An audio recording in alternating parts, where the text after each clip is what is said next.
पूर्णिमा शिव महापुराण की कथा आप और हम श्रवण करने के लिए बैठे हैं। एक बात हमेशा याद रखिए, मान लो घर में अगर लक्ष्मी नहीं आ रही, किसी कारणवश कोई कार्य ऐसा हो गया हो कि आप बहुत मेहनत कर रहे हो, सफलता नहीं मिल रही हो, लक्ष्मी प्रवेश नहीं कर रही हो, तो महाराज बेल का जो फल होता है, उस फल के अंदर का जो गुर्दा होता है, बेल के फल का अंदर का जो भाग होता है गुर्दा, उसको लेकर घर पर आओ और सुखा लो। सुखाने के बाद उसको जलाओ, जलाकर उसकी भस्म तैयार करो। उस भस्म को अच्छा बढ़िया पीस लो, पीस कर कपड़े से छान लो महाराज। उसको छान कर जब आप शंकर भगवान का पूजन करने के लिए शिव मंदिर में जाएं महाराज, किसी भी 5 प्रदोष या 5 सोमवार या सोमवार की अष्टमी पड़ जाए उस दिन, थोड़ी सी भस्म लेकर जब जाएं घर से, उसमें से थोड़ी सी भस्म बेलपत्री के पेड़ के नीचे श्री कुंदकेश्वर महादेव का नाम लेकर चढ़ा दें। क्या नाम लेना है? कुंदकेश्वर। उसी में से थोड़ी सी भस्म जो बेलपत्री के वृक्ष के नीचे आपने चढ़ाई या बेलपत्री के वृक्ष की जड़ में चढ़ाई, उसको लेकर आओ और वही वृक्ष माता पार्वती का नाम लेकर भगवान शंकर के ऊपर चढ़ा दो और अपनी मनोकामना कर कर 1 लोटा पानी शिव पर समर्पित कर दो। चुटकी भर बस, ज्यादा नहीं, मात्र चुटकी भर। 5 प्रदोष भी पूरे नहीं होंगे और बाबा चाहेगा कि आपका जो लक्ष्मी रुकी हुई है या व्यापार नहीं चल रहा या कार्य नहीं हो रहा, तो बाबा उसको 1 प्रदोष 2 प्रदोष करोगे, तीसरे प्रदोष में तो बाबा धक्का लगा ही देगा। कैसे ही लगाएगा वो लगा। शंकर भगवान को भस्म अति प्रिय है। बेलपत्री किसका प्रतीक है?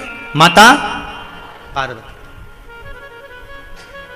जब मां जगत जननी जगदम्बा, आप लोगों ने अभी नवरात्रे गए हैं तो नवरात्रे में दर्शन किया होगा, माता का जहां यज्ञ होता है, सप्तसती से यज्ञ हो चाहे मां अंबे जगदम्बा का जो यज्ञ होता है, उसमें बेले के फल की भी आहुति लगती है।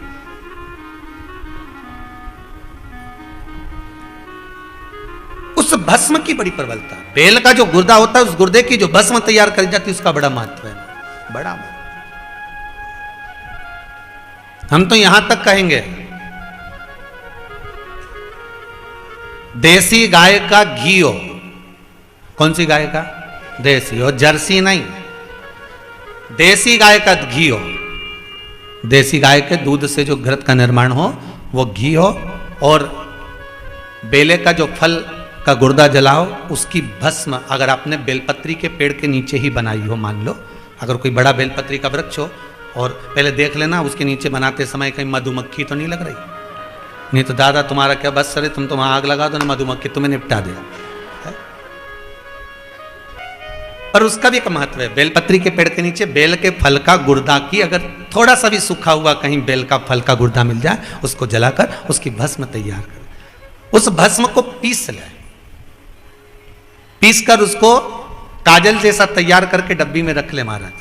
शिव जी पे चढ़ी हुई भस्म को पहले वो पीस के शंकर जी पे चढ़ाओ, फिर उसको लेकर आकर उसमें गाय का, देसी गाय का, उसमें घी मिलाकर काजल जैसा तैयार कर कर मस्तक पर मात्र या कलेजे पर उसकी 1 बिंदी ही रखकर आप अपने कार्य के लिए अगर निकल गए तो ये पक्का है कि वो कार्य होगा ही, सफल होकर ही मानेगा। ज्यादा से ज्यादा 5 दिन उसके पास जाना पड़ेगा, 6 दिन जाना पड़ेगा, पर कार्य सफल होगा ही, उसको करना ही पड़ेगा। क्योंकि वो केवल बेल की कालोच नहीं गई है, वो स्वयं काल का तुम्हारे साथ गई, स्वयं पार्वती मां तुम्हारे साथ गई। भस्म शिव जी को प्रिय है, उस भस्म का प्रयोग बड़ा सुंदर। स्वयं ब्रह्मा जी की लेखनी के हिसाब से देखिए कि ब्रह्मदेव यज्ञ करवा रहे हैं, पुष्कर राज की भूमि में ब्रह्मा जी हवन करवा रहे हैं, यज्ञ करवा रहे हैं, और यज्ञ करवाते समय ब्रह्मदेव से कहा गया कि आप अपनी अर्धांगिनी माता वीणा देवी को, सरस्वती को लेकर आइए। स्वयं ब्रह्मदेव ने माता सरस्वती से कहा, सरस्वती चलो, ब्राह्मण बड़ा विशाल यज्ञ करवा रहे हैं, उसमें अपन यजमान है, अपने को पूजन करने बैठना है, चलो आप।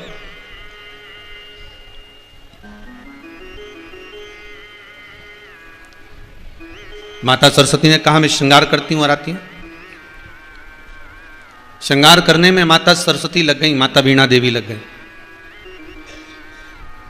फिर ब्राह्मणों ने कहा ब्रह्मदेव यज्ञ का समय निकल रहा है, आप जल्दी करो, माता वीणा देवी को, माता सरस्वती को लेकर आओ। ब्रह्मा जी ने फिर जाकर कहा सरस्वती बहुत देरी हो रही है, चलो चलिए। सरस्वती जी बोली बस आप चलो, मैं अभी आई। 1.5 घंटा 2 घंटा निकल गया पर माता सरस्वती नहीं आती हैं। तब जब मां नहीं पहुंची हैं तब ब्राह्मणों ने कहा यज्ञ का मुहूर्त निकल रहा है, ब्रह्मदेव ये मुहूर्त वापिस नहीं आएगा, अगर ये मुहूर्त निकल गया तो आप यज्ञ कैसे करोगे? तो ब्रह्मदेव ने कहा अब आप बताओ क्या करना है। ब्राह्मणों ने कहा चिंता मत करो, हम आपके लिए व्यवस्था करते हैं। ब्राह्मणों ने गौ माता को सामने खड़ा करा और गौ माता के सामने ब्राह्मणों ने वेद की ध्वनि पढ़ना प्रारंभ करी। जब वेद की ध्वनि ब्राह्मणों ने करना प्रारंभ करी तो ब्राह्मणों के मुख से जैसे ही वेद का उच्चारण होना प्रारंभ हुआ वैसे ही गौ माता के मुख से वेद माता गायत्री का प्रागट्य हो गया। गायत्री माता प्रकट हो गई और वेद माता गायत्री जब प्रकट हुई तो उन गायत्री माता को ब्रह्मा जी के पास में पूजन करने के लिए बिठा दिया गया। अब देखो बैठने वाली कौन थी? माता सरस्वती। बैठने वाली थी माता वीणा देवी, पर बैठ कौन गई? गायत्री में है। उसी तरह जाने वाला कोई था, गाड़ी में आने से पहले नाम किसी का लिखा हुआ था कि ये बैठ के जाएगी, ये जाएगा, इसका टिकट है, इसका रिजर्वेशन है, इसका ऐसा है। जाने वाला कोई दूसरा था। पर महाराज जाने वाला दूसरा हो, जाने वाला दूसरे, परंतु वो जा कोई दूसरा रहा है, जा कोई दूसरा रहा। महाराज आज सरस्वती मैया की जगह माता गायत्री विराजमान हो गई। तब माता सरस्वती आई और माता सरस्वती ने आकर देखा कि मेरी जगह पर कोई दूसरी नारी बैठी हुई है। क्रोध आ गया, ब्रह्मदेव आपने मेरी जगह पर दूसरी स्त्री को बिठाया है, दूसरी नारी को बिठाया है। ब्रह्मदेव मैं आपको श्राप देती हूं, कहीं पर आपके मंदिर का निर्माण नहीं होगा, केवल इस पुष्कर राज की भूमि पर आपके मंदिर का निर्माण है। केवल एक पुष्कर और कहीं नहीं। जब तक भगवान कृपा ना करे, जब तक करुणा सागर की करुणा ना हो, जब तक दया सागर की दया ना हो, तब तक एक कदम भी चलकर हम कहीं जा नहीं सकते। कल कथा में कहा था, मक्खी सब्जी के तराजू पर बैठ गई तो उसकी कोई कीमत नहीं है। मक्खी किराना के सामान पर बैठ गई तो उसकी कोई कीमत नहीं है।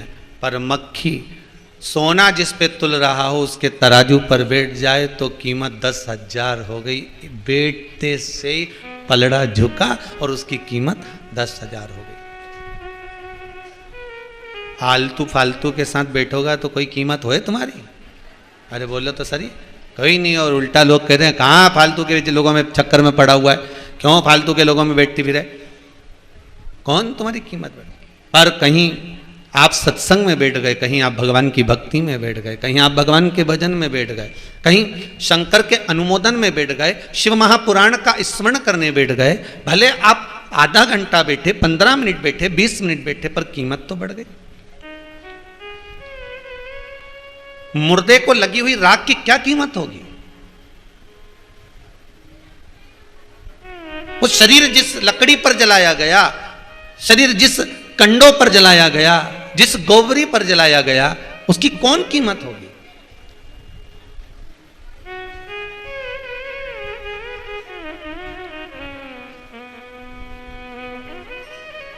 जिसका प्रयोग कोई नहीं करे उसका प्रयोग शिव करे।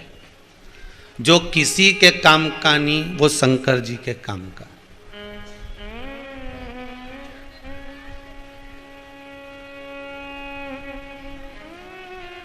जो सिक्का कहीं नहीं चले वो आरती की थाली में चले।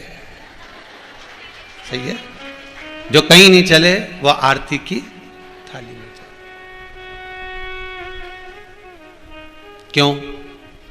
क्योंकि सबको मालूम है ये कहीं नहीं चलेगा तो भगवान के पास चलेगा। भगवान से कहा लक्ष्मी जी ने, पार्वती जी ने शिव जी से कहा, दुनिया के लोग बहुत चतुर हैं, खोटा खोटा सिक्का लाकर यहाँ तुम्हारे मंदिर में छोड़ जाते हैं, फटा हुआ नोट तुम्हारे मंदिर में छोड़ जाते हैं, दान पेटी में डाल जाते हैं, आप कुछ कहते नहीं हो। शंकर भगवान ने कहा उसको मालूम है जो कहीं नहीं चले वो मेरे पास ही चले, उसको मालूम है, इसलिए मैं खोटों को भी चला रहा हूं, मैं खोटों को भी चला रहा हूं। मेरे पास में जो आ गया वो चल गया। अब कौन 33 कोटि देवता में ऐसा देवता होगा जो मुर्दे की भस्म को अपने शरीर पे चढ़ाएगा? उस मुर्दे की भस्म की कोई कीमत है क्या? अरे जम के तो बोलो। राख का अगर कोई व्यापार करता है तो वो भी राख फैक्ट्री में से जो जली हुई बेकार वाली या कंडे की राख या सिगड़ी की राख या भट्टी की राख खरीदता होगा और राख का व्यापार करता होगा। बोलो सही है कि गलत है? बेकार जले हुए बेस्ट राख का व्यापार करता होगा। पर तुमने कहीं सुना कि शमशान की राख का व्यापार हुआ?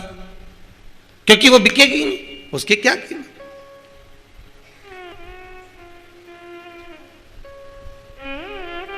एक बात बहुत अच्छे से कहेंगे, आपको अच्छी लगे तो ठीक है, बुरी लगे तो कोई बात नहीं, सियोर वाला महाराज तो वैसे ही बुरा है, ठीक है।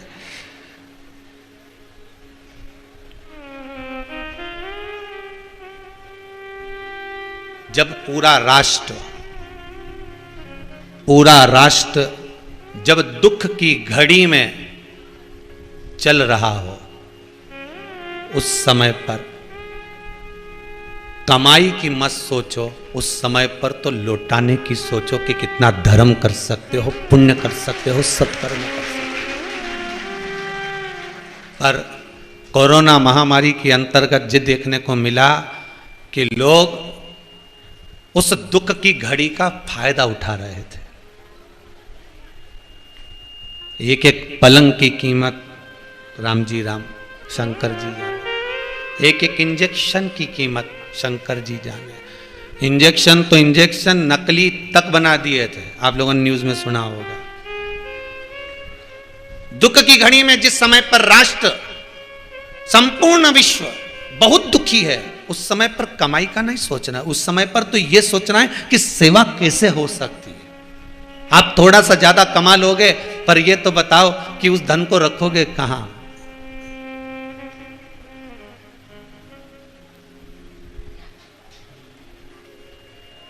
दुनिया के लोगों से छुपा सकते हो, पर उससे छुपा कर कहीं जाओगे?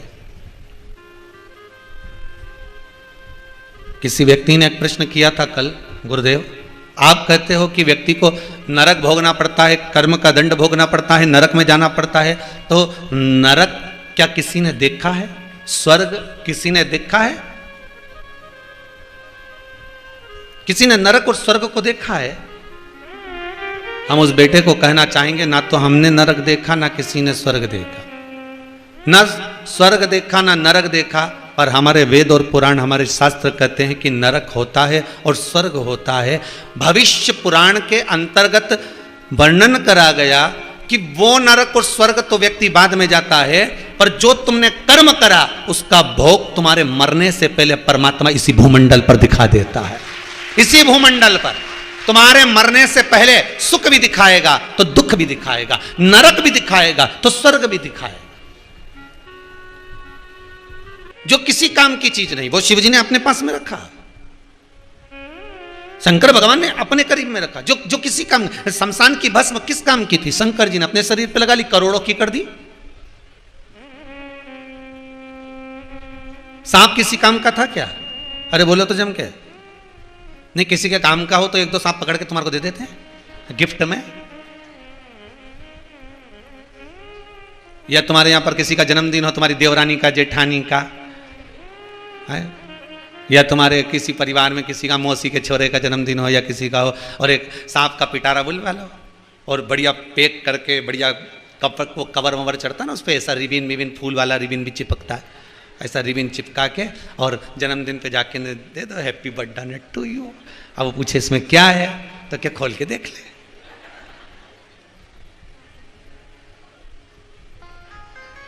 अब तुमने तो जन्मदिन पे दिया, मालूम पड़ा उसका मरण दिन हो जाए तो क्या कर लेगा। अब दिया सुनने, जो किसी काम का नहीं। सांप किसके काम का था, फिर भी भगवान ने उस सर्प को अपने पास में रखा। भिक्षु किसके काम का था, भगवान ने अपने पास में रखा। मृगशाला किस काम की थी, मृगशाला अपने पास में रखी। वो धतूरा किसके काम का था, आज भी वो धतूरा किसी के काम आता है क्या? अरे बोलो तो जम के वो कांटे वाला धतूरा किसी काम का है? अच्छे अच्छे फूल लगे होते तो लोग तोड़ के सुबह से ले जाते, 5 बजे से जब घूमने निकलते ना मॉर्निंग वॉक में, दूसरे का पौधे में से फूल ही तोड़ते फिरते, सब ले जाते। पर धतूरा कोई तोड़ता है? जब काम आता है ना तभी।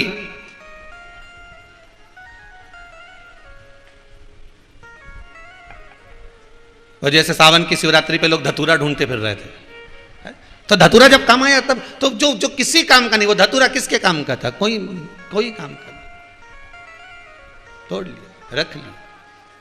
जो किसी के काम की वस्तु नहीं, वो मेरे शिव जी के पास में। सांप, अब बताओ जहर किसी के काम का है क्या? विष शिव जी ने अपने पास रखा। और शंकर जी ने जब अपने पास में विष को रखा, उसकी भी कीमत बढ़ गई, उसकी भी कीमत बढ़ गई। सर्प अपने पास रखा, उसकी भी कीमत बढ़ गई। नंदी, बेल, वृषभ, कीमत नहीं थी, शिवजी ने अपने पास रखा, कीमत बढ़ गई। बस भोले बाबा से यही कहना, बाबा आप शमशान की राख की कीमत बढ़ा सकते हो, सांप की कीमत बढ़ा सकते हो, नंदी की कीमत बढ़ा सकते हो, मैं भी किसी काम का नहीं बाबा। बस आपके चरण की रज मिल जाए तो शायद दुनिया में मेरी भी कीमत हो जाए, ऐसी कृपा कर दो, मेरी कीमत हो जाए, मैं काम का कुछ नहीं। जब भस्म शिव पर चढ़ती है, जब भस्म शंकर को लगती है, उस भस्म की कीमत बढ़ जाती है, उस भस्म की कीमत।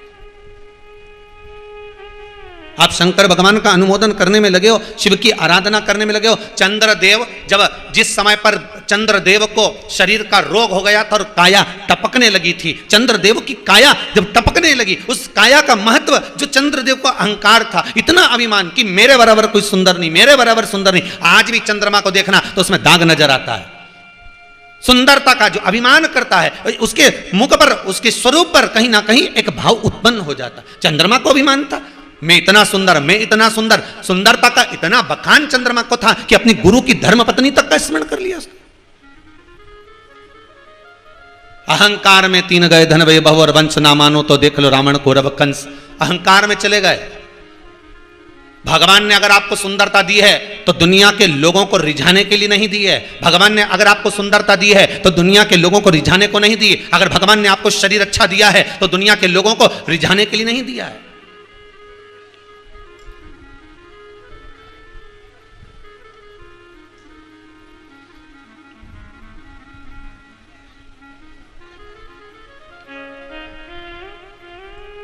ये दुनिया के लोगों को रिझाने को नहीं दिया।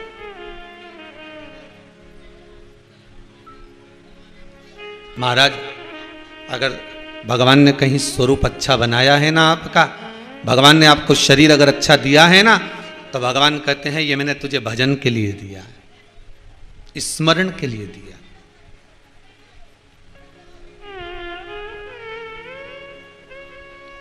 और जब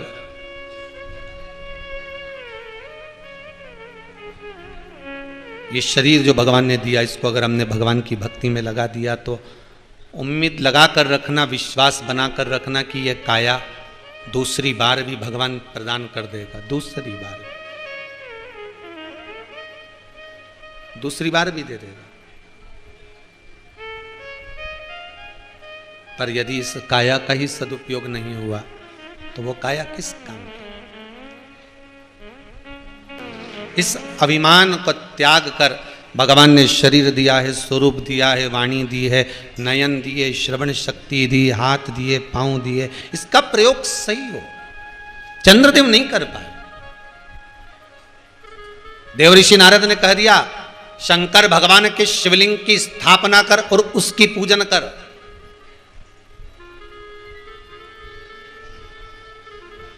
शंकर भगवान के शिवलिंग की पूजन कर। और आपसे बारंबार कहते हैं, फिर निवेदन करते हैं, भटकना मती।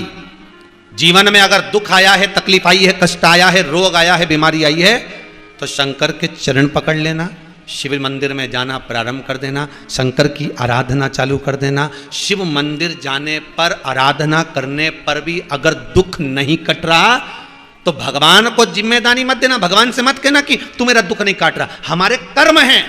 भगवान भी धीरे धीरे सेट करेगा कि कैसे इसको काटना है। एकदम तो नहीं काट देगा, क्योंकि उनको भी तो सब दूर बात करना पड़े, नहीं तो ब्रह्मा जी इस्तीफा दे दे। बात करना पड़ेगी, नहीं करना पड़ेगा।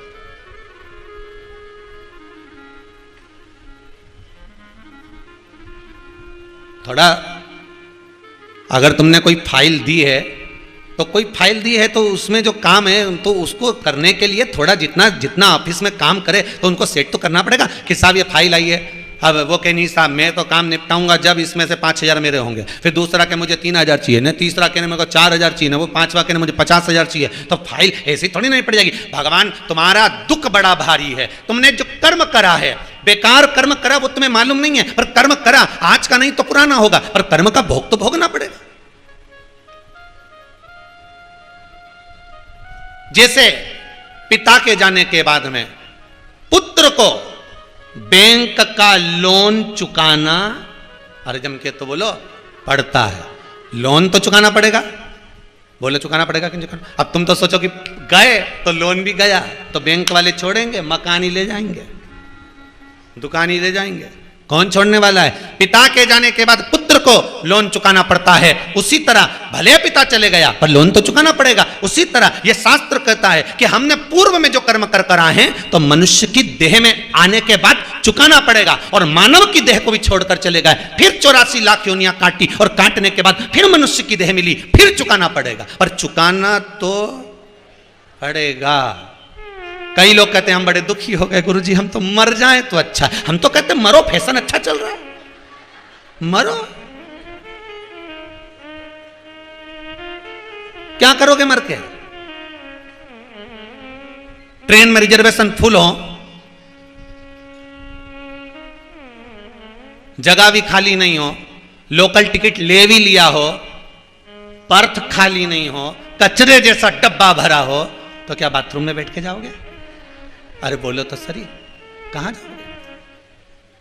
उसी तरह बैकुंठ फुल, नरक फुल, तो प्रेत बनकर लटकना पड़ेगा, प्रेत बनकर घूमना पड़ेगा। इसलिए मरने का फैशन तो बिल्कुल छोड़ दो दादा, मरना तो है ही नहीं। कोई कितना ही कह देनी, कितना ही दबाव पड़ जाए, कोई कितना ही प्रेशर दे दे, कितना ही गुस्सा आ जाए, तो भी मरना नहीं है।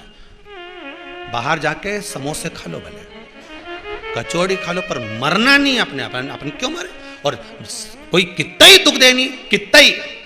अभी ये टीवियों पर बड़े बड़े स्टारों को देखा कि भाई वो उसने सुसाइड कर लिया, ने उसने फांसी लगा ली, ने उसने लगा लिया। कितना ही दबाव दे, फिर निवेदन करूंगा इस व्यासपीठ से, कितना ही दबाव हो, कितना ही कोई प्रेशर दे, कोई कितना टॉर्चर करे, कोई कितने अपशब्द कहे, कोई कितने ताने दे, पर अंतिम बिंदु याद रखना कि मरना नहीं है। क्यों मरे? हारिए ना हिम्मत, बिसारिए ना राम। वो उनका काम है टॉर्चर करना, उनका काम है प्रेशर देना, उनका काम है आपको बार बार तकलीफ देना, पर मरने का फैशन नहीं। हम तो अब कर्म करेंगे, मेहनत करेंगे, कहीं दूसरी जगह जाकर कर लूंगा, पर मेहनत करूंगा। मेहनत भी नहीं बनेगी तो भजन करूंगा, भजन भी नहीं बनेगा तो किसी मंदिर के दरवाजे पर झाड़ू पोछा लगाऊंगा, तो कोई आता जाता 10 रुपए तो देकर जाएगा, पर मरूंगा। क्यों मरूं मैं? श्री शिवाय नमस्तुभ्यम जपते रहो।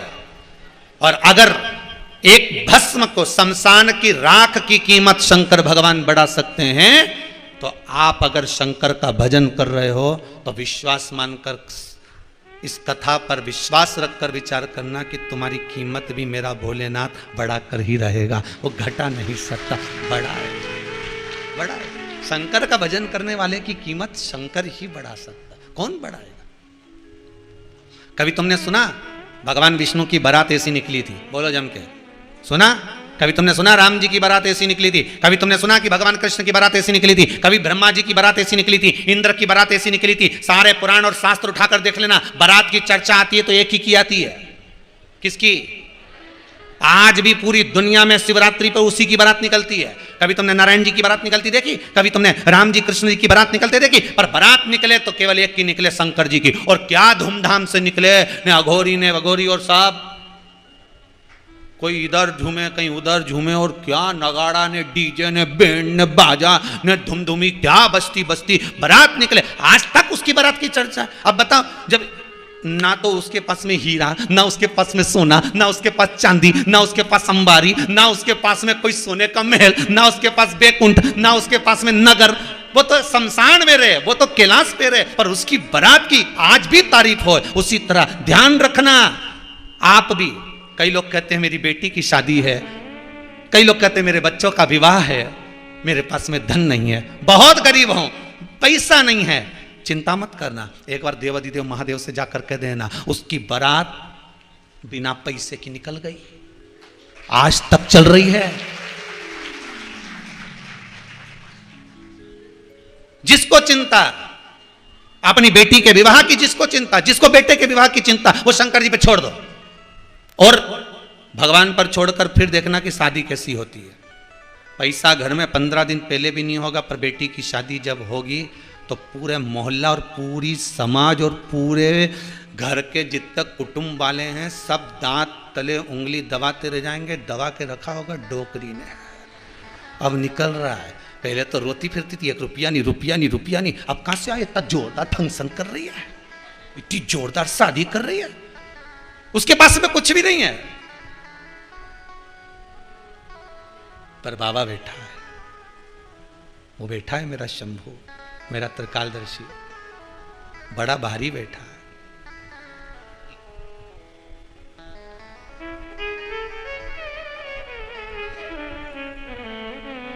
क्यों रोए हम?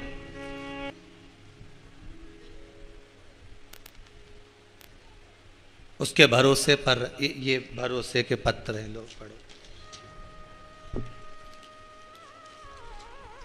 पहला तो निमंत्रण पत्रिका ही पढ़ दूं।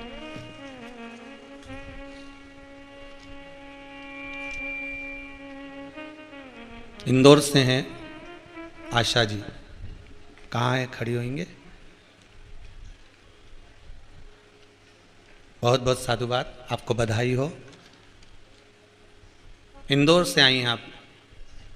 बेटी का रिश्ता टूट गया था, हम प्रार्थना करने 21 जुलाई को कुबेरेश्वर धाम आए थे। आज हमको 3 महीने में बाबा ने फिर बुला लिया और 21 जुलाई को आए थे और 21 अक्टूबर को आज फिर बाबा के दरबार में आकर निमंत्रण पत्रिका देने आए हैं उसी बेटी को। बैठ जाइए, बहुत बहुत साधुवाद। करा बाबा रहा, हम तो एक निमित्त हैं।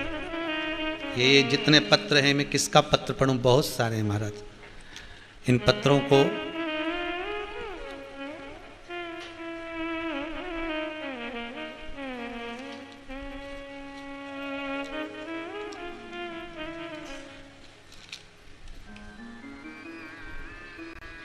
श्री राम सिंह जी जयपुर से हैं, आप ही हैं?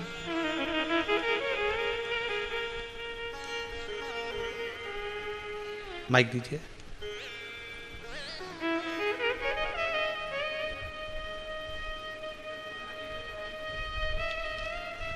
शीघ्र दो। आपने लिखा है राम सिंह जी, पहले तो आपको बहुत बहुत बधाई हो कि बाबा ने आपके घर में लाला दिया है। महाराज बहुत बहुत कृपा बाबा करे हैं।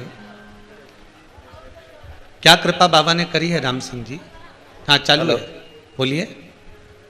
श्री शिवाय नमस्तुभ्यम, गुरुदेव के चरणों में साष्टांग प्रणाम। श्री शिवाय नमस्तुभ्यम। कहाँ से आए जी? जयपुर से जी। आया हूँ बाबा की सेवा में, आपके चरणों में गुरुदेव जी। मेरे बेटी और दोनों बहुओं के एक एक पुत्री थी जी। और उसके बाद हमारे एक अरदास थी मन में कि कोई ऐसा मिले जिससे कि एक वारिस कोई मिल जाए किसी भी एक को जी। तो मेरे पड़ोस में एसडीएम साहब की धर्मपत्नी पुष्पा देवी जी रहती हैं। उन्होंने कहा आप प्रदीप जी मिश्रा गुरुदेव की कथा सुनो, वो उपाय बताते हैं, वो करो जी।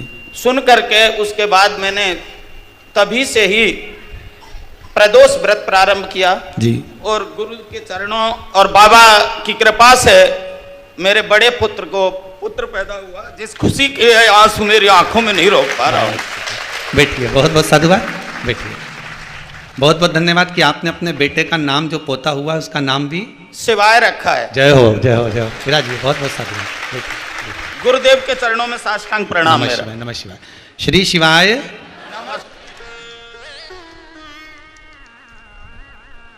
एक पत्र और, फिर बाकी के पत्र बाद में पढ़ेंगे। एक कोई शिबरी बाई कुशवाहा इटारसी मध्य प्रदेश से आई हैं।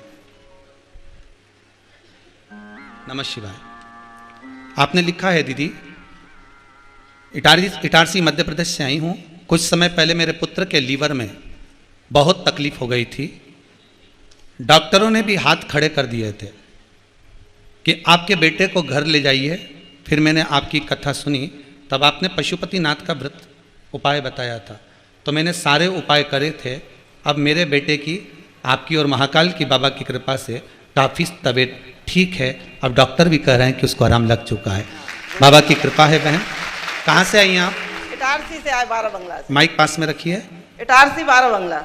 डॉक्टरों ने क्या बोल दिया था? कि अब ले जाओ, ये ठीक नहीं होगा।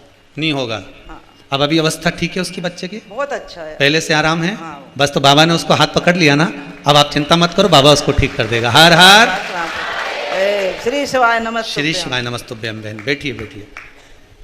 बहुत पत्र हैं और आप लोगों का प्रेम है। फिर निवेदन करेंगे, इस भूमि से ना तो कोई भभूत दी जाती है, ना बेल दी जाती है, और ना हम आपसे ज़्यादा मिलते हैं। यहाँ रुकने वाले भी जानते होंगे, बस श्री शिवाय नमस्तुभ्यम जरूर बोलते हैं मिलकर, पर इसके सिवाय ना तो कुछ बताते हैं, ना आपसे कुछ पूछते हैं। ये जरूर पूछते हैं कि आप कैसे हैं, भोजन किया नहीं किया, कहाँ से आए हो, कैसे हो। पर शंकर की कथा के जो प्रयोग हैं, भले दुनिया के लोग इसको टोटका कहते हो, दुनिया के लोग टोना कहते हो, वो दुनिया की सोच है, हमें उससे कोई फर्क नहीं पड़ता। पर इतना जरूर है कि मेरे वेद व्यास जी ने इस शिव महापुराण में एक एक उपाय अगर लिखा है, और संसार के व्यक्ति को अगर वो उपाय मिल रहे हैं और वो कर रहे हैं, तो उनका अगर लाभ हो रहा है तो मेरा शंकर ही कर रहा है। दुनिया भले इसको टोना कहे, टोटका कहे, उनकी मर्जी पड़े जो कहे, और दुनिया के लोग कितनी भी उंगली उठाएं, कोई फर्क नहीं पड़ता। क्योंकि एक उंगली अगर कोई उठाता है किसी पर, तो ये 3 उंगलियां उसकी ओर जाती है। पहले अपने अंदर झांक कर देखो कि तुम कैसे हो। अब दुनिया के लोग उसको उपाय को वो टोना कह दे, टोटका कह दे, पर शिव महापुराण का एक एक उपाय ये दुनिया के लोगों ने छुपा कर रख दिया था शिव पुराण को, पर शिव महापुराण के माध्यम से अब ये जो धीरे धीरे धीरे धीरे जनता के बीच में, जनमानस में पहुंच रहे हैं, और दुनिया के लोग जो उपाय कर रहे हैं उससे उनको जो लाभ मिल रहा है, उसकी सबसे बड़ी खुशी मेरे वेद व्यास जी को होगी कि मैंने जो लिखा था आज वो काम कलयुग में आ रहा है। फिर निवेदन करूंगा, ये सारे पत्र जो यहाँ पर आते हैं मैं यहीं छोड़कर जाता हूँ। आपको विश्वास ना होता हो तो इनमें सबके नाम लिखें, नंबर लिखें, आप आराम से उनसे मिल सकते हो, जुल सकते हो, सबके पत्रों का स्मरण कर सकते हो कि कितनी कृपा मेरा विश्वनाथ करता है। पर भरोसो दृढ़ इन चरण न करो, बस विश्वास अगर पक्का है तो परमात्मा को मिलने में देरी नहीं होगी। भजन का कोई समय नहीं होता, स्मरण का कोई समय नहीं। महाराज एक राख भभूत की भी कीमत बढ़ जाती है भगवान शिव से लगकर, एक शमशान की भस्म की भी कीमत बढ़ जाती है शिव से लगकर। तो क्या आप और हम भगवान से जुड़ेंगे, उनका स्पर्श करेंगे, उनको जल चढ़ाएंगे, उनको धतूरा चढ़ाएंगे, बेलपत्री चढ़ाएंगे, तो क्या हमारी कीमत नहीं बढ़ेगी? चोर को कुबेर बना देता है वो, चोर को कुबेर, क्यों ना कीमत बढ़े। जीवन में अगर दुख होना तो एक बार शंकर की शरण में जरूर जाना, इस शिव महापुराण पर विश्वास कर कर एक बार उसका स्मरण जरूर करना। और अंदर मंदिर में भी तुम्हें शर्म आए नहीं जा सकते हमारे दोस्त क्या कहेंगे। आजकल फैशन है ना कि अगर मम्मी मैं पानी चढ़ाने जाऊंगा तो मेरे दोस्त मेरे ऊपर कमेंट करेंगे, क्या कहेंगे कि बताओ इतना पढ़ा लिखा जल चढ़ाने जा रहा है। अगर मैं अच्छे कपड़े पहनकर और इतनी टिप टॉप रहने के बाद, इतनी पढ़ने के बाद भी अगर मैं मंदिर जाऊंगी तो मेरी सहेलियां क्या कहेंगी, अरे आग लगे बस्ती में, अपन रहो मस्ती में। इसमें एक पत्र है जिसमें एक माता ने लिखा है कि उसके बच्चे का जॉब नहीं था, वो बेटी हो गया, पत्र ढूंढूंगा तो समय लगेगा। जो बेटी हो तो हाथ उठा देना भाई, जिसने पत्र लिखा छोटा सा कि मेरे बच्चे का जॉब नहीं था और सरकारी जॉब लग गया, भेजा है किसी ने।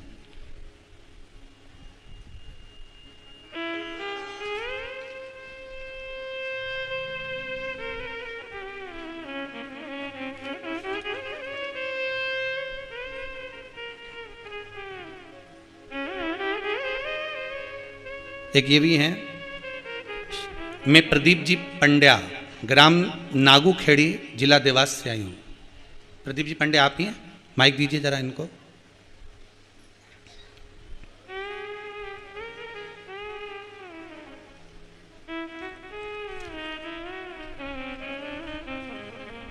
शीघ्र पूछिए। प्रदीप जी पंड्या जी बहुत बहुत धन्यवाद, आप तो हमारे नाम राशि हैं, बड़े बाबा की कृपा हुई है। आपने लिखा है मैं देवास नागूखेड़ा से आया हूँ, मुझे ब्रेन की नसों में सूजन डॉक्टर ने बता दी थी। हाँ जी, आप अपने मुख से बोलिए। जी कहाँ से आए? नागूखेड़ी देवास। जी क्या नाम है आपका? प्रदीप पंड्या जी। गुरुदेव मुझे ब्रेन की नसों में सूजन आ गई थी, जिससे मेरा पूरा शरीर जाम हो गया था जी। ये साल भर पहले की बात है। फिर धीरे धीरे मैं अच्छा हुआ, फिर भी मुझे एक आंख से धुंधला दिखाई देने लगा जी। फिर मेरी बड़ी बहन ने मुझे बताया कि पशुपति व्रत करो, तो मैंने वो 5 व्रत करे और फिर मेरी आंखों की ज्योति भी आ गई और मैं पूरी तरह स्वस्थ हो गया। बाबा की कृपा है। हर हर महादेव। बैठिए, बहुत बहुत साधुवाद, बहुत बहुत साधुवाद। बाबा की कृपा है। बहुत सारे पत्र हैं, एक कोई सर्विस का भी पत्र है, इसमें मेरे को ध्यान में नहीं आ रहा उनका नाम, ढूंढेंगे जब वर्णन करेंगे उसका। शिव कृपा होती है। अब इस समय ना तो कोई एक लोटा पानी चढ़ाने में या दिया लगाने में मुझे तो नहीं लगता कि बहुत खर्चा आपका होता होगा, बोलो तो सही। पशुपति व्रत आप लोग करते हैं तो बहुत ज़्यादा खर्च तो नहीं है ना, बिल्कुल सरल व्रत है, आप दिल से करो उसको। पर YouTube पर हमारा फोटो लगाकर लोग दूसरी भाषा में बोलकर उस व्रत को बहुत बड़ा कर दे रहे हैं। मेरा निवेदन फिर है, गलत YouTube पर जाकर अगर हमारी वाणी नहीं दिख रही या व्यासपीठ दिखे, क्या दिखना चाहिए? सबसे बड़ा ट्रेडमार्क है व्यासपीठ। हम कभी भी इधर उधर कुर्सी पे बैठकर कुछ नहीं बोलते, व्यासपीठ से ही बोलेंगे जो भी बोलेंगे। व्यासपीठ दिखे और उसमें बोलते हुए दिखे और हमारी वाणी तो तुमको समझ में आवे कि हाँ, तो समझना कि वो वचन सिद्ध है, सही है। वरना हम कुर्सी पर बैठकर बोल रहे हो या चलते फिरते बोल रहे हो या हमारा फोटो दिख रहा हो और लोग उसको वर्णन कर करके यूट्यूब पर डाले जा रहे हैं, हम उसको मान्यता नहीं दे सकते। लोगों ने उसमें लिख दिया कि उसका उद्यापन ऐसे करना चाहिए, 11 जोड़े बुलाओ उन्हें, उनको जिमाओ, फिर ये करो। हमने नहीं बोला साहब, हो जी ध्यान रखो, ऐसा फालतू लफड़ा में तो पड़े ही नहीं दादा अपन। जो विधान लिखा है पशुपति व्रत का, तारकासुर के 3 बेटे तारकाक्ष, विदुम्माली और कमलाक्ष की जब मरे, जब भगवान ने पशुपति नाथ का रूप रखा और 33 कोटि देवताओं को पशु बनाया, उस समय पर शिव महापुराण में जिस व्रत का विधान कहा गया, व्रत जिस तरह से बताया गया वो है कि पशुपति व्रत का एक भस्म की कीमत शिव बढ़ा देता है।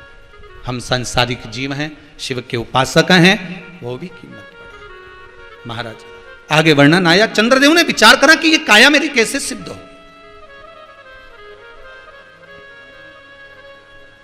देव ऋषि नारद चंद्रदेव से कहते हैं, शंकर भगवान को भस्म समर्पित करो। क्या चढ़ाइए? भस्म।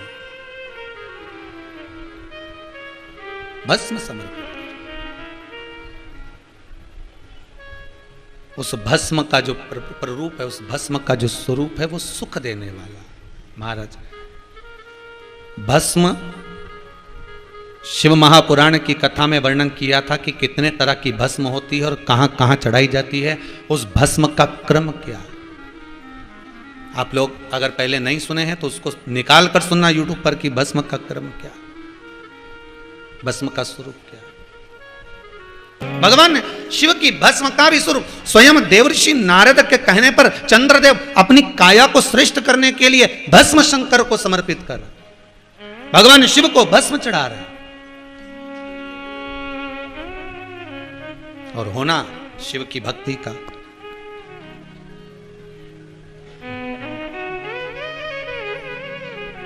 हे शंभो, जब संपूर्ण विश्व का कल्याण कर सकते हो तो मेरे लिए क्यों ना,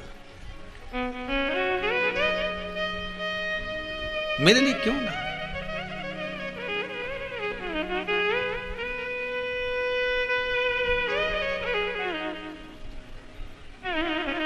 हे शंभु, हे शंकर, हे त्रिकालदर्शी, हे कैलाश, बस कृपा आपकी हो, दया आपकी हो। और महाराज करने वाला कोई दूसरा नहीं। शिव महापुराण का पूर्णिमा, शिव महापुराण की कथा कहती है, एक साहूकार की 2 बेटियां थी।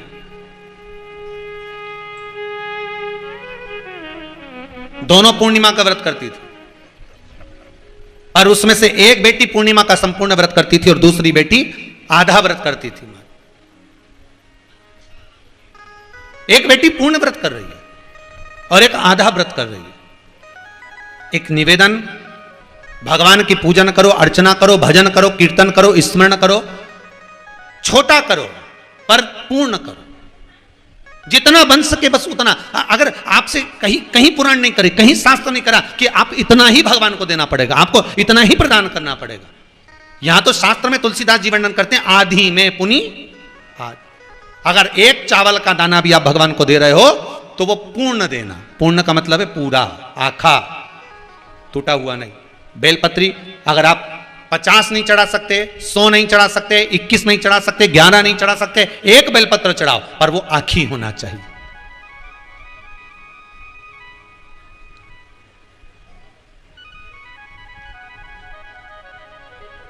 वो आखी होना चाहिए। अब बेलपत्री के पेड़ पे चढ़ गए, बड़ी बड़ी डालियां तोड़ तोड़ के ले आए और डालियां तोड़ तोड़ के लाके उसमें से पत्ती निकाल ली, डाली फेंक दी। अब जिसने अच्छे से शिव महापुराण की कथा सुनी होगी उसको मालूम होगा कि बड़ी डाली में से पत्तियों को तोड़ने के बाद डाली जितनी देर तक घर के द्वार के पास में पड़ी रहती है उतना ही श्राप देती है। मालूम है कि नहीं मालूम आपको? क्यों भैया? भगवान गुरुदेव ने राम जी से कहा, जाओ जाकर थोड़ा पुष्प और तुलसी लाने की व्यवस्था करो। जब धनुष भंग हो चुका था, सीता जी ने राम जी के गले में जयमाला पहना दी थी। आज गुरुदेव के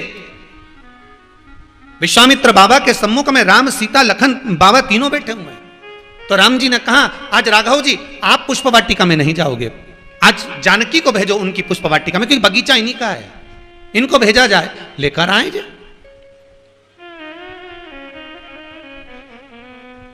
ये जाएं और पुष्प वाटिका से तुलसी लाएं, फूल लाएं, हमें सेवा करना है शालिग्राम जी की।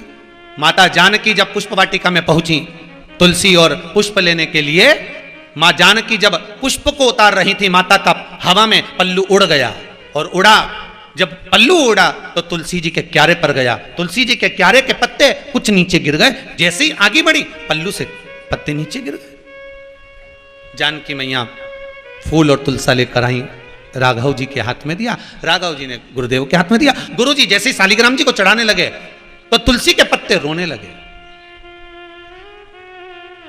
अब तुलसी के पत्ते रो रहे हैं, तुलसी के पत्ते जब रुदन कर रहे हैं, तुलसी के पत्ते जब रो रहे हैं तो पूछा गया, विश्वामित्र जी ने पूछा, आप क्यों रो रहे हो, आप किस लिए रो रहे हो, क्या हो गया, तुम्हारे रोने का कारण क्या है, क्यों रो रहे हो? तुलसी के दल कहते हैं कि जानकी मैया फूल और पत्ती लेकर तो आई, परंतु हमारी कई सहेलियों को जमीन पर पटक कर आ गई। सीता जी को इसका दोष लगेगा क्योंकि हमसे विचलित करा है इनने। क्या करा जाए? जानकी जी को भेजा जाए वापिस। तुलसी के दल को जानकी मैया फिर जोड़े उस तुलसा जी के पौधे में। माता जानकी तुरंत गई तुलसी के पौधे के पास जाकर निवेदन करा है माता जानकी ने, है तुलसी महारानी, है मां कृपा करिए, आपके दल आपके पत्ते आज मेरे साड़ी के पल्लू से नीचे गिर गए, क्षमा करिए, क्षमा करिए। वो माता ने उस दल को वापस लगाया। शालिग्राम जी को उस दिन तुलसी नहीं चढ़ी, नहीं चढ़ी। इसलिए आज भी हमारे यहां कई बार कह देती हैं माताएं, आज रविवार है, तुलसी मत तोड़ो। बच्चे पूछते हैं मां रविवार को तुलसी क्यों नहीं तोड़ना चाहिए, तो कहा दिया जाता है सुना है, पर उनको बताओ कारण था, इसलिए नहीं चढ़ी, कारण था, इसलिए समर्पित नहीं। आप बेलपत्री को अगर उतारना है पौधे में से, डाल में से, वृक्ष में से बेलपत्री तोड़ना है तो पत्तों को उतारिए, डालियां मत तोड़िए। डालियां ले जाने के बाद, पत्ते निकालने के बाद आप डाली को ले जाकर जहां पटकोगे वो श्रापिता देगी कि मैं अच्छी खासी भगवान की सेवा में लगी थी पर इसने मुझे सेवा से वंचित कर दिया। वो डाली में फिर पत्ते लगेंगे और पत्ते लगते ना जाने कितने बार शंकर जी को चढ़ते, पर तुम्हारे कारण वो डाली टूटी, तुम्हारे कारण तुमने उसको वंचित कर दिया सेवा से, उसका दोष तो लगेगा। अब तुम तो खुश हो गए, 108 चढ़ाया मैंने तो तुलसी बेलपत्र, 108 चढ़ाया मैंने तो अब की हरतालिका तीज पे 500 चढ़ाया, मैंने तो शिवरात्रि पे 500 चढ़ाया, मैंने तो 1.25 लाख बेलपत्री चढ़ाई, मैंने तो ये चढ़ाई, तुमने तो चढ़ाई, पर वो के बाद वो जो डाली जिसमें कांटे लगे हुए थे, तूने तो पत्ती तोड़कर पटक दी, उसको किसी काम की आई? अरे बोलो तो नहीं आई। उसका दोष कौन को लगेगा?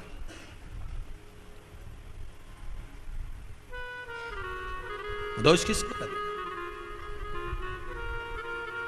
और ऐसा कोई नहीं जिसने ये गलती नहीं करी, बोलो तो सही, करी कि नहीं करी? गलती तो ऐसी हो जाती, उसका दोष लगता है।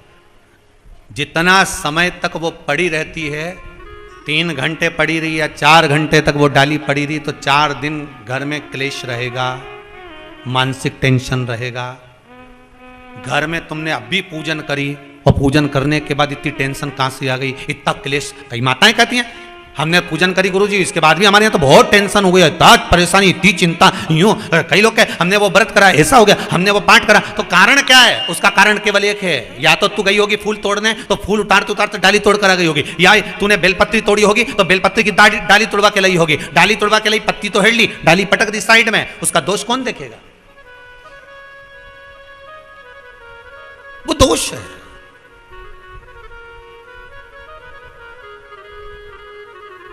हम देते तो इतना सा है और लेने का प्रयास बहुत हो जाता है।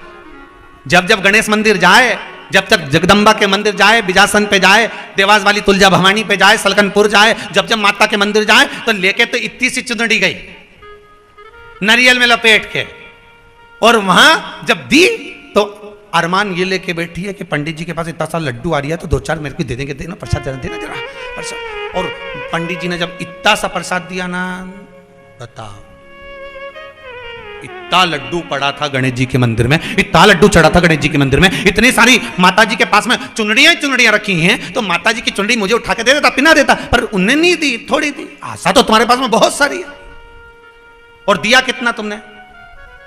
थोड़ा, लेने की आशा। मना नहीं है, आशा लगाओ, पर शास्त्र कहता है कि फिर उतना समर्पण भी होना चाहिए। बेलपत्री चढ़ाओ, डाली नहीं टूटना चाहिए, डाली लगे रहने दो, पत्ते उतारो, और अगर डाली तोड़ी भी है तो कोमल वाली जो डाली होती है उसको निकाल लो, फिर कर सकते हो। पर जो बड़ी डाली हो जिसमें और आस लगी हो कि इसमें और पत्ते लगेंगे, और पत्ते आ जाएंगे, शिव जी पे और चढ़ेंगे, उसको तोड़कर इकट्ठा कर लेना, ये कहीं की सहजता की बात। महाराज शिव उपासना में भक्ति का बल। भगवान शिव की कथा कहती है, भगवान की भक्ति में इस चित्त को, इस मन को, इस भाव को, इस दृष्टि को लगा कर रखोगे तो जीवन की सार्थकता अपने आप सिद्ध हो जाएगी, अपने आप सिद्ध। महाराज शिव कथा कहती है एक साहूकार की 2 बेटियां महाराज, और साहूकार की 2 पुत्रियां। एक बेटी पूर्ण व्रत कर रही है और एक आधा व्रत कर रही है, अधूरा व्रत। एक पूरा व्रत कर रही है, एक आधा व्रत कर रही है। 2 बेटियां हैं। फिर निवेदन करेंगे, जो भी व्रत करो, जो भी प्रयोग करो, उसमें थोड़ा चढ़ाओ पर पूरा चढ़ाओ। शंकर भगवान का अनुमोदन स्मरण शिव महापुराण की कथा कहती सुख देने वाला।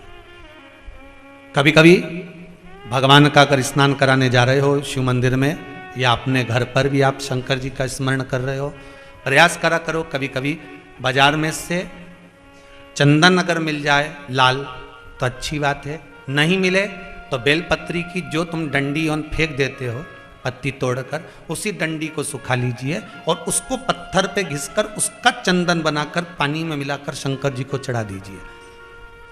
कोई विशेष कार्य के लिए बता रहे हैं, जब बहुत विशेष कार्य, बच्चा एग्जाम देने बैठ रहा है या जॉब के लिए जा रहा है और नहीं हो रहा काम, तो उस बेटे से कहते ये डंडी को घिस, बेलपत्री की जड़ को घिस और इसको घिसकर इसको पानी में मिला और पानी शंकर को चढ़ा। जब शिव और शक्ति का मिलन होगा तो तेरा काम भी वो शिव शक्ति पूर्ण कर ही देगा।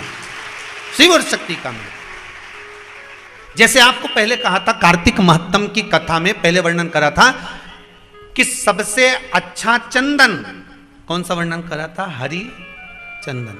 काय से बनाया जाता है? तुलसी की जड़ को घिसकर वर्णन करा था, आप लोगों ने सुना होगा हरि चंदन का।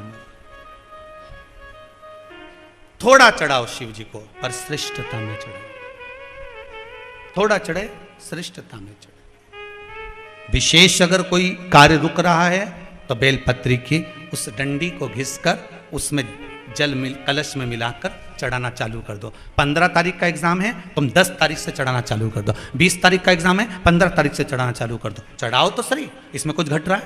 कुछ भी नहीं। बस बाबा पर विश्वास कर कर घर में ही चढ़ा लेना, मंदिर नहीं जाओ तो भी। घर में ही जो शिवलिंग हो छोटा सा, उसी पर समर्पित कर ले। आप विश्वास रख कर करना बाबा कर। साहूकार की 2 बेटियां, एक पूर्ण व्रत करती है, एक आधा व्रत करती है।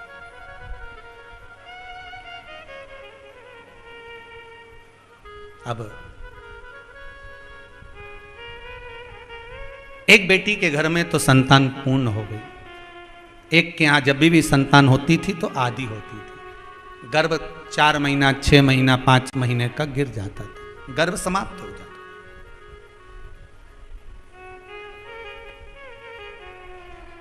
जब गर्भ समाप्त हो रहा है, बार बार कष्ट हो रहा है, बार बार तकलीफें आ रही, क्या करा जाए? बहन ने अब की बार फिर गर्भ धारण करा।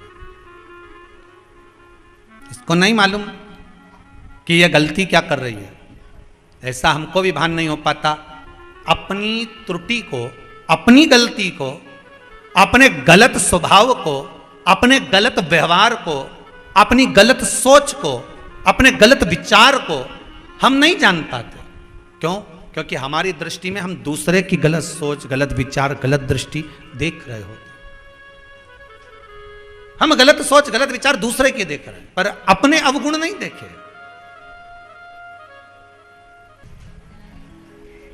चोरी करने वाला, गलत काम करने वाला, निंदा करने वाला, बुराई करने वाला, छल करने वाला, दूसरे को धोखे में रखने वाला कभी सुखी हुआ देखा है? कभी सुखी हुआ?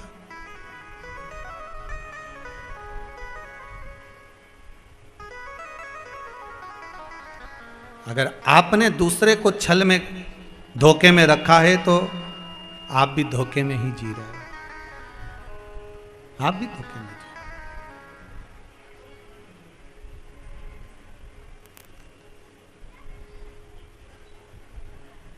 महाराज, बहन ने बहन के साथ धोखा करा, ये पूर्णिमा की कथा कर रही। एक बहन का बच्चा अधूरा पैदा हो रहा है, जन्म ले रहा है। आज उसने क्या करा? दाइयों ने कहा तुम्हारे जो संतान हुई है वो अधूरी हुई है। 9 महीने भी पूर्ण हो गए और पूर्ण होने के बाद जो बच्चा हुआ वो मर गया। बहन ने कहा एक काम करो, कल पूर्णिमा का दिन है, मेरा बेटा जो मर गया है उसको दफन मत करना। एक चौकी बिछाइए, एक पाटा लगाओ, उस पाटे के नीचे मेरे पुत्र को सुला दिया जाए। मेरी बहन के घर में जितने बच्चे होते हैं सब पूर्ण होते हैं, मेरी बहन के घर में जितनी संतान होती सब स्वस्थ होती, पर मेरे यहां जितनी संतान हुई आज तक पूरी नहीं रही, जो हुआ मर गया। मेरी बहन बड़ी अकड़ में रहती है ना, अब इसके मरने का दोष मैं अपनी बहन पर लगाऊंगी। कल मेरी बहन आने वाली है, शाम को जब मेरी बहन आएगी और दीपदान करेगी तब मैं उसको यहां बिठाऊंगी, जाने की तैयारी करूंगी, तब उसको दोष लगा दूंगा। बहन आई सुंदर सुंदर वस्त्र आभूषण पहनकर। अच्छा, कथा में कई जगह पर मिलता है कि सुंदर सुंदर वस्त्र आभूषण पहनकर आई।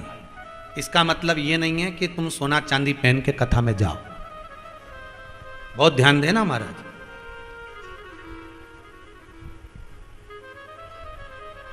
कभी भी कथा में जाओ, बड़े बड़े पंडाल में जब कथा होती है, बड़े बड़े प्रवचन में जब तुम जाते हो, तो गले में रुद्राक्ष की माला हो या तुलसी की माला हो, सोने की माला नहीं होना, नहीं तो आधा टेंशन उसी का लगा रहता है। उसी का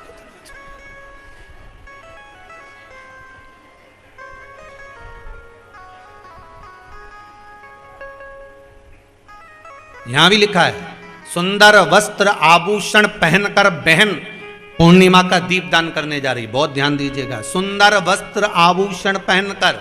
तो भागवत जी में भागवत करने वाले व्यास वक्ताओं ने अपने अपने अनुसार इसका वर्णन लिखा है।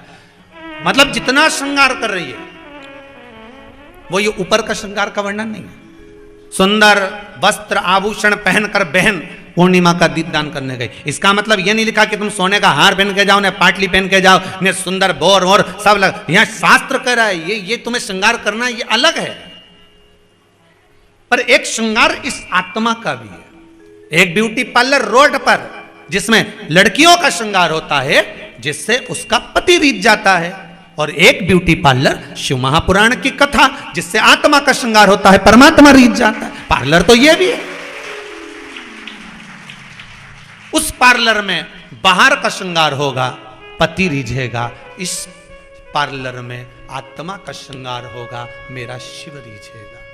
भगवान को कभी भी धन से नहीं रिझा सकते। आप करोड़ों का दान देकर सोचो कि मैंने भगवान को अपना बना लिया। मूर्ति तुम्हारी हो सकती है, ट्रस्ट तुम्हारा हो सकता है, मंदिर तुम्हारा हो सकता है, मंदिर की मूर्त तुम्हारी हो सकती है, पर भगवान तुम्हारा केवल अगर होगा तो निर्मल मन सो मोही भावा। भगवान तो अगर तुम्हारा होता है तो केवल भाव से होता है।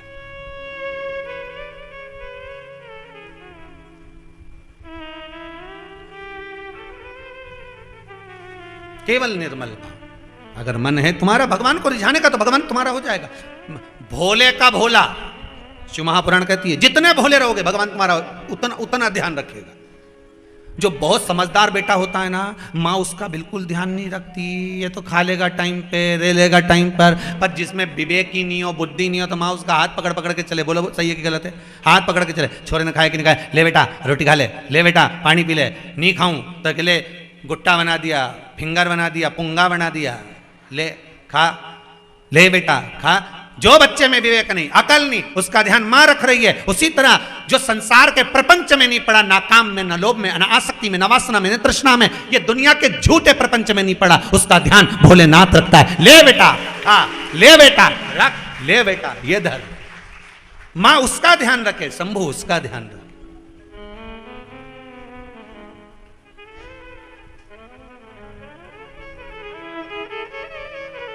जो भोला उसका।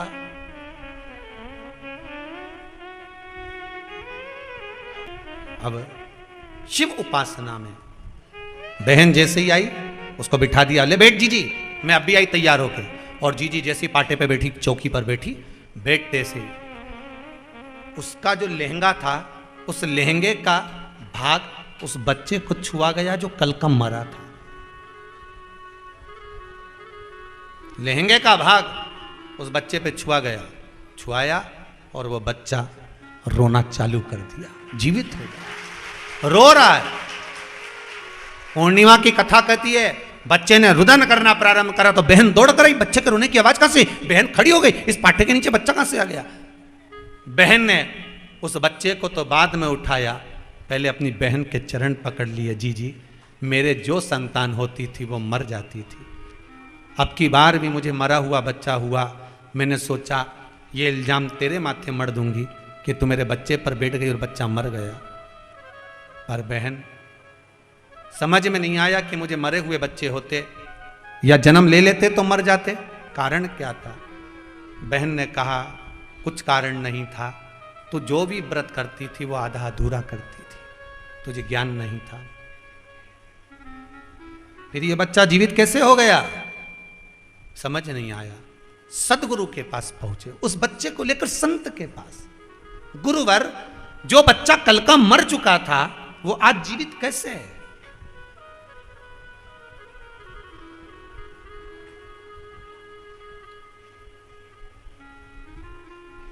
जो मर चुका था वो आज जीवित कैसे? ये इसमें एक पत्र है, चलिए उसका भी स्मरण करने ढूंढना पड़ेगा, परंतु कि एम्बुलेंस में ले जा रहे थे। पत्र देखिए, ढूंढना।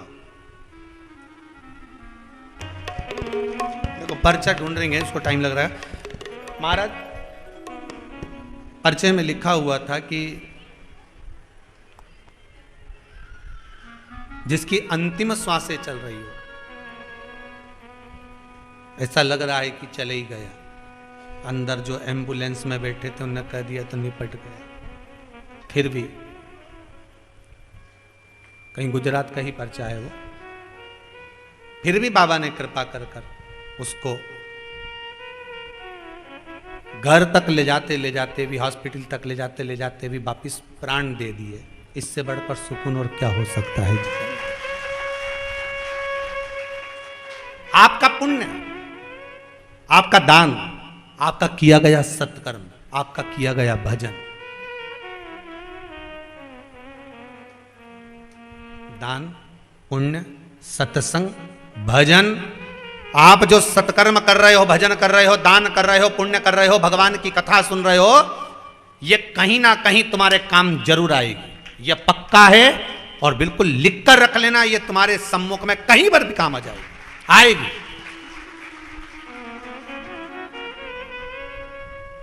जैसे जयपुर वाले भैया जी ने कहा कि हमारे पास में एसडीएम साहब की पत्नी ने कथा सुनी और उन्होंने कहा कि साहब आप कथा का स्मरण करिए, कथा का। अब ये एक पर्चा लिखा है, उसमें भी उन्होंने माता जी को ये है, पद्मा बाई गवते, इंदौर से आई। कहाँ बैठी हैं?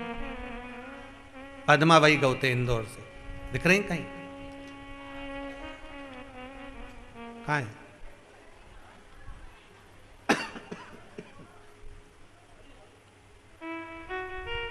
अच्छा, आप ही हैं माता जी? पद्माबाई गवते इंदौर से आई हैं। आपने लिखा है, माँ गुरुजी मैं आपकी कथा रोज सुनती हूँ, मुझे चश्मा लगा हुआ था। आप ही को लगा हुआ था? माइक दीजिए जरा माता जी को।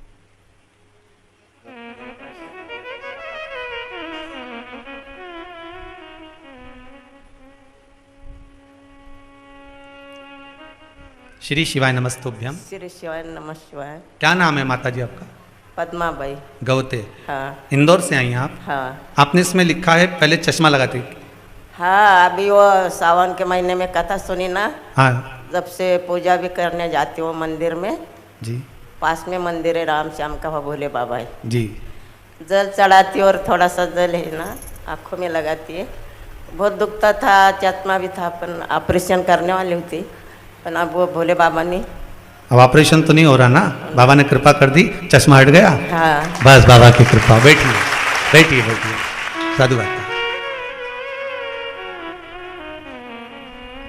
इसमें लिखा है आपने कि मेरा बेटा और बहू रुद्राक्ष उत्सव में आया था, जो रुद्राक्ष लेकर गया था उस रुद्राक्ष का भी मैंने स्मरण किया।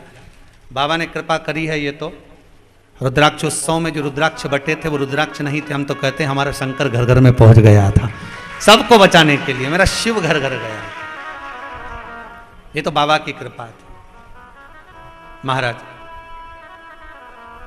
जिसने भजन किया, जिसने स्मरण करा, जिसने कथा श्रवण करी, जिसने मंत्र जाप करा, नाम स्मरण करा, उसका भजन कहीं ना कहीं काम आया। अब इनकी अवस्था के हिसाब से तो इनको चश्मा और बढ़ना था। बोलो सही है कि गलत है? इतनी अवस्था होने के बाद चश्मा और बढ़ना था, पर ये बाबा की ही तो कृपा है कि चश्मा पूरा ही उतर गया। ये शिव की कृपा बिना कुछ हो सकता है? कौन जाए वहां शंकर की आराधना बिना। महाराज कह दिया, बहन ने संत के पास गई, सदगुरु के पास गई और गुरुजी से जाकर कहा, गुरुदेव मेरे को एक बात समझ में नहीं आई, मेरी पुत्र को छोटी बहन कर रही, मेरा पुत्र जो मर चुका था उसको मैंने चौरंग के नीचे, पाटे के नीचे सुला दिया था, और मेरी बहन जो दीपदान करने जा रही थी उस बहन को मैं उस पाटे पर बिठा देती हूं और मेरा बेटा वापिस 2 दिन का मरा हुआ जीवित हो जाता है। ये कैसे हो सकता?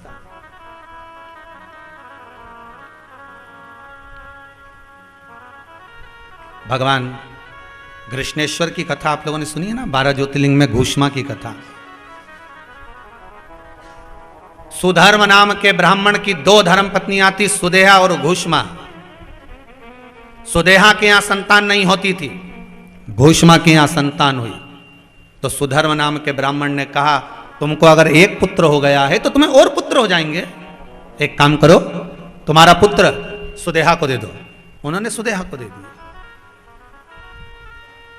सुदेहा ने वो पुत्र को पाल पोस कर बड़ा करा, शादी कर दी, घर में बहू आ गई। सुनिए ना कथा, पहले भी कई बार सुनाई है 12 ज्योतिर्लिंग में।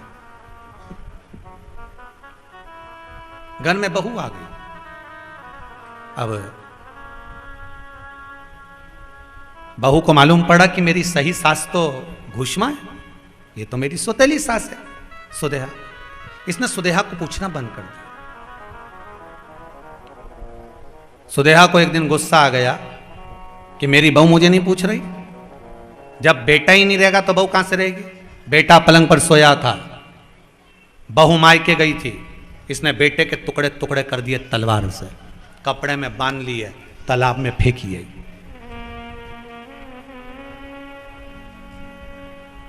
घूष्मा का नियम था, प्रत्येक सोमवार को शिवलिंग का निर्माण करती थी, शंकर भगवान को निर्माण कर कर पूजन कर कर विसर्जन करती थी प्रत्येक सोमवार।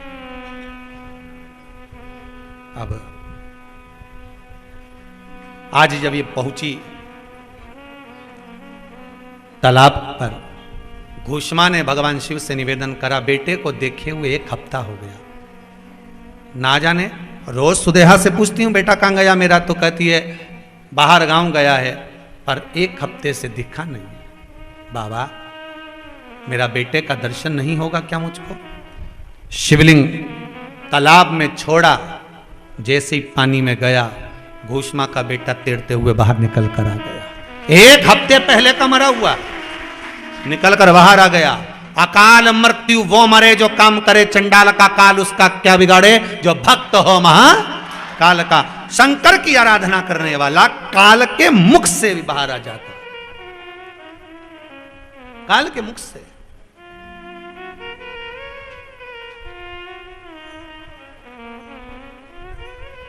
समस्या कितनी भी विकट हो, पर मन में होना चाहिए कि मेरा शिव निकट हो। अगर शंकर निकट है तो समस्या विकट कहां रहेगी? बहन गुरुजी से पूछ रही है, बताओ कि क्या हुआ ऐसा कि मरा हुआ बेटा जीवित हो गया। तो गुरुदेव ने हाथ जोड़कर निवेदन कर कर कहा, ये आपकी जो बड़ी बहन है, ये पूर्णिमा का व्रत करती है, दीपदान करती है, भगवान की आराधना करती है, शिव मंदिर में जाकर नित्य प्रति जल का सींचन करती है, बेलपत्री के वृक्ष के जड़ों को पानी से सींचती है, जल का सींचन। कहा इसके शरीर से जो वस्त्र लगा था वो वस्त्र आपके बेटे से छुआ गया, इसलिए वो मरा हुआ भी जिंदा हो गया, केवल वस्त्र के छूने से जीवित हो गया। हम कहते हैं संत सदगुरु, जो भगवान का भगत होता है, संत होता है, साधक होता है, चाहे आपके घर के माता पिता हो, आपके घर में रहने वाला कोई व्यक्ति हो जो भगवान की भक्ति से जुड़ा हुआ हो, अगर वो निकल कर भी जा रहा हो तो उसके चरण की रज हमारा कल्याण कर देती है। ये नहीं कहेंगे कि केवल संत हो, सदगुरु हो, हम तो कहेंगे आपके घर के माता पिता हो, घर के बड़े हो, छोटे हो, जो भगवान की भक्ति में लगा है, और अगर वो भगवान के भजन में, कीर्तन में, स्मरण में, दान में, पुण्य में, संकीर्तन में लगा है, उसके चरण की रज ही कल्याण कर देती।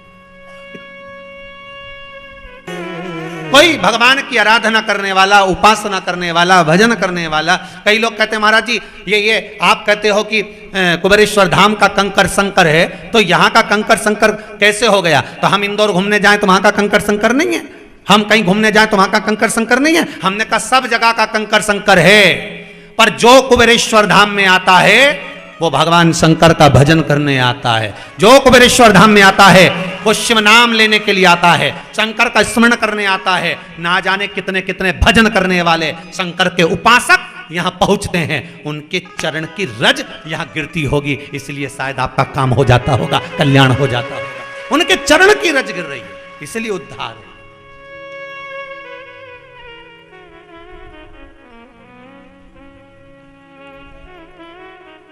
तुझ में रब दिखता है यारा, मैं क्या करूं? सब में भोलेनाथ समाया है, हर एक में शिव नजर आ रहा है। आप जितने आते हो सब शंकर ही तो। जितने आस्था चैनल पर कथा सुन रहे हैं, फेसबुक यूट्यूब पर कथा सुन रहे हैं, भले दुनिया के लोग इनको कुछ भी कहते हो, ताना दे, आप शब्द कहें, उंगलियां उठाएं, लोग कहें बताओ ये लड़के, ये लड़कियां, ये बच्चे, ये बूढ़े, ये बुजुर्ग, नहीं, जितने कथा सुन रहे हो एक भी ऐसा नहीं है जो कम हो, सब में शिव है। आप सब शंकर का ही स्वरूप हो, कोई साधारण नहीं है, सब शिव है।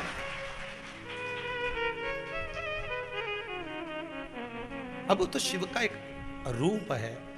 किसी किसी को गुस्सा भी आ जाता है तो समझ लो अवधूतेश्वर महादेव है। कोई कुछ बोलकर छुप जाए तो समझ लो कुंदकेश्वर महादेव है।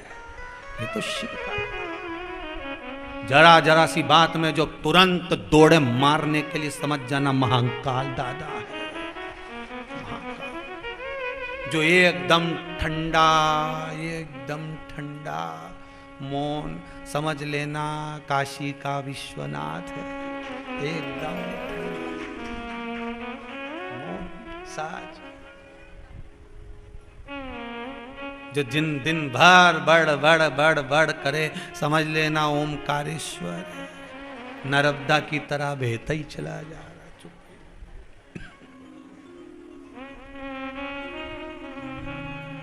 जो चलते चलते थक जाए, समझ लेना बूढ़ा महाकाल है। कौन सा महाकाल?